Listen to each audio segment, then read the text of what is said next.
रुधिर कणिकाएं कितने प्रकार की होती है? तो रुधिर कणिकाएं मित्रों 3 प्रकार की होती है। कौन कौन सी? तो रुधिर कणिकाएं 3 प्रकार की होती है, आरबीसी, डब्ल्यूबीसी और प्लेटलेट्स। ये कणिकाएं 3 प्रकार की होती है। अगला क्वेश्चन लीजिए भाई।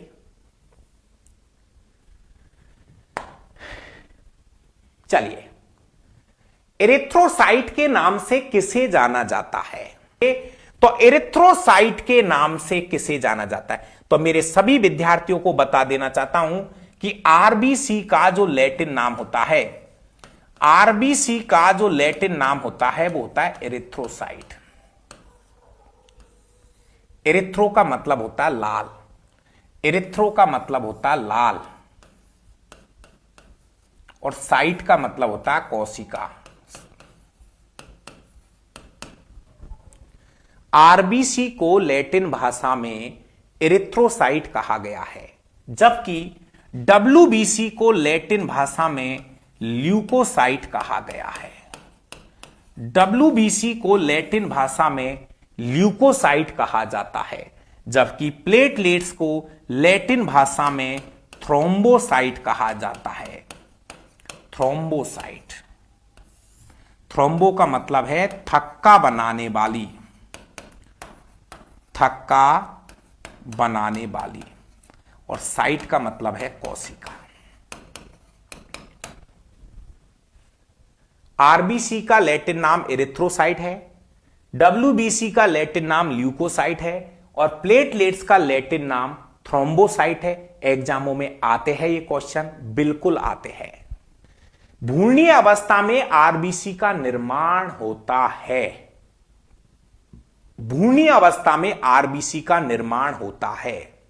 भ्रूणीय अवस्था में जब बच्चा मां के गर्भ में रहता है, वहां पर आरबीसी का निर्माण कहां से होता है? भ्रूणीय, भ्रूणीय,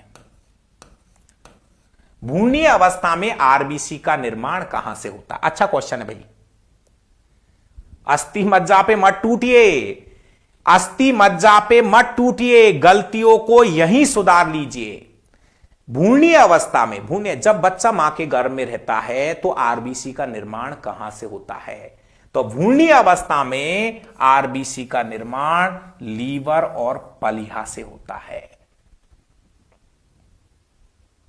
जब बच्चा मां के गर्भ में रहता है ना, तो आरबीसी लीवर से बनती है, पलीहा से बनती है, और कुछ किताबों में एक शब्द और लिखा होता है, नहीं बोलूंगा, पसलियों से। हां, मेडिकल लाइन की किताबों में लिखा हुआ है। भ्रूणीय अवस्था में आरबीसी का निर्माण मुख्यतः लीवर से होता है, कुछ हिस्सा पलीहा से भी, और कहीं कहीं लिखा हुआ है हल्का सा पार्ट पसलियों से भी। कोई बात नहीं, सही है। तो नहीं भाई, ये अस्थि मज्जा, ये अभी तो इसका आंसर लीवर है। भ्रूणीय अवस्था की बात कर रहा हूं, जब बच्चा मां के गर्भ में है। हां, वयस्क व्यक्तियों में, वयस्क व्यक्तियों में कह सकते जन्म के बाद जो आरबीसी बनती है वो अस्थि मज्जा से बनती है। क्वेश्चन को अच्छे से समझना, अच्छे से सुनना है।